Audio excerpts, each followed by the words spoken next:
అతిపెద్ద షాపింగ్ ప్రపంచం సిఎంఆర్ మనమేడ్చల్లో ప్రముఖ సినీ హీరో విశ్వక్ సేన్ గారిచే సెప్టెంబర్ 13న గొప్ప ప్రారంభం.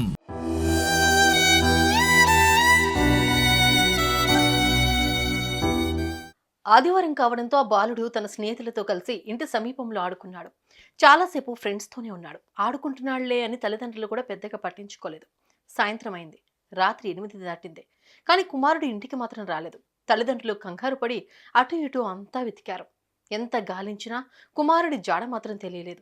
కట్ చేస్తే మరుసటి రోజు ఆ బాలుడు నీటి కుంటలో శవమై తేలాడు. ఈ విషయం తెలియడంతో ఆ బాలుడి తల్లిదండ్రులు అయ్యో దేవుడా అంటూ గుండెలు పగిలేలా రోధించారు. అదృశ్యమైన బాలుడి కథ చివరికి విషాదాంతంగా ముగిసింది.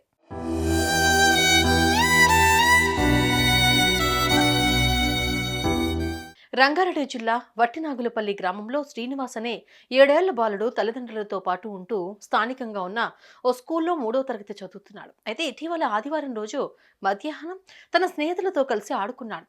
అలా ఆడుకుంటూ పక్కనే ఉన్న నీటి కుంటలో పడిపోయాడు. ఆ సమయానికి ఎవరూ చూడకపోవడంతో ఊపిరాడక శ్రీనివాస్ అదే కుంటలో ప్రాణాలు విడిచాడు. ఇక రాత్రైనా కుమారుడు ఇంటికి రాలేదని ఆ బాలుడి తల్లిదండ్రులు కంగారు పడ్డారు. గ్రామం అంతటా గాలించారు. కానీ కుమారుడి జాడ మాత్రం దొరకలేదు.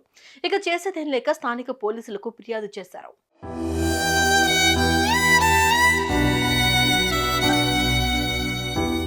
మిస్సింగ్ కేసు నమోదు చేసుకున్న పోలీసులు బాలుడి కోసం అంతటా గాలించారు. ఇక సోమవారం ఉదయం గ్రామ సమీపంలో ఉన్న నీటి కుంటలో ఆ బాలుడు శవమై తేలాడు. దీన్ని గమనించిన కొందరు స్థానికులు వెంటనే తల్లిదండ్రులకు పోలీసులకు సమాచారం ఇచ్చారు. ఇక ఈ విషయం తెలుసుకున్న ఆ బాలుడి కుటుంబ సభ్యులు అయ్యో దేవుడా అంటూ శోకసంద్రంలో మునిగిపోయారు.